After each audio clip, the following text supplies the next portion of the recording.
So hey everyone, welcome back to my cooking series. तर आजपासून श्रावण महिना सुरू झालेला आहे। तर महाराष्ट्रातील भरपूर काही लोक असतात जे श्रावण महिना पाळतात। त्यामध्ये जे काही आपल्याला उपवासाचे जे काही आपले पदार्थ आहेत ते बनवून घरी खातात। तर मलाही साबुदाण्याचा वडा खूप आवडतो। तर म्हटलं चला आपण साबुदाण्याचे वडेसुद्धा ट्राय करूया आणि रेसिपीसुद्धा शेअर करूयात। तर सगळ्यात आधी आपल्याला काय करायचं आहे, आपल्याला शेंगदाणे चांगले भाजून घ्यायचे आहे। हे कच्चे ठेवायचे नाही, चांगलं त्याला खरपूस चांगलं भाजून घ्यायचं आणि थंड झाल्यानंतर वरचे जी काही साल आहे शेंगदाण्याची ती सुद्धा काढून ठेवायची। आता हे काढल्यानंतर आपल्याला हे मिक्सरमध्ये वाटायचं आहे। वाटताना जास्त आपल्याला ते बारीकही नाही करायचं। त्याच्यानंतर आपल्याला तिखट आणि मिक्स अशा हिरव्या मिरच्या घ्यायच्या आहे। तिखट आणि कमी तिखट अशा दोन प्रकारच्या घ्या, जेणेकरून जास्त तिखट नको व्हायला। त्याच्यानंतर आपल्याला रात्रभर साबुदाणा भिजवायचा आहे। स्क्रीनवर बघू शकता तुम्ही मी कसा साबुदाणा भिजवलेला आहे। जास्त त्याच्यामध्ये पाणी टाकू नका, जेणेकरून ते चिपचिप होईल। तर आपल्याला हे एका भांड्यामध्ये काढून घ्यायचं आहे साबुदाणा। आता आपल्याला याच्यामध्ये सगळे काही इन्ग्रेडियंट टाकायचे आहे।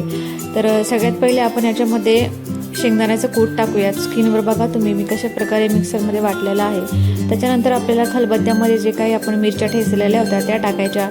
वरतून टाकून झाल्यानंतर त्याच्यानंतर आपल्याला हे सगळं मिक्स करायचं आहे। पण त्यामध्ये एक मेन इन्ग्रेडियंट म्हणजे आपल्याला बॉईल केलेले बटाटेसुद्धा टाकायचे आहे। तर इथे तुम्ही बॉईल केलेले बटाटे टाका, चवीप्रमाणे याच्यामध्ये मीठसुद्धा टाका आणि चांगलं एकजीव त्याला करून घ्या।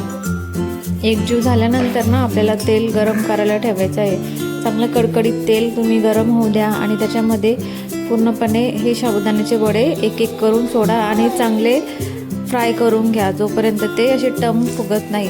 तर मला तर पर्सनली साबुदाण्याचे वडे खूप आवडतात। तुम्हाला आवडतात की नाही कमेंटमध्ये नक्की सांगा।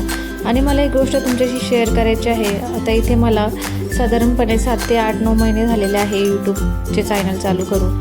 पण जसं पाहिजे तसं मला ऑडियन्सचा काही रिस्पॉन्स येत नाही आहे, सबस्क्रायबरसुद्धा वाढत नाही आहे। तर माझ्याकडून काय काय चुका होत आहे ते मला नक्की कमेंटमध्ये सांगा, जेणेकरून मी माझ्या चुका सुधारेल।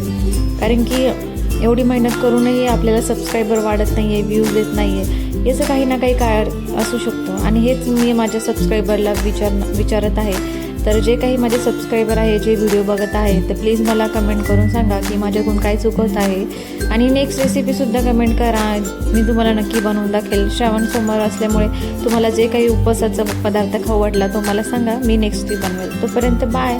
चॅनलला प्लीज सबस्क्राईब करा। Stay tune.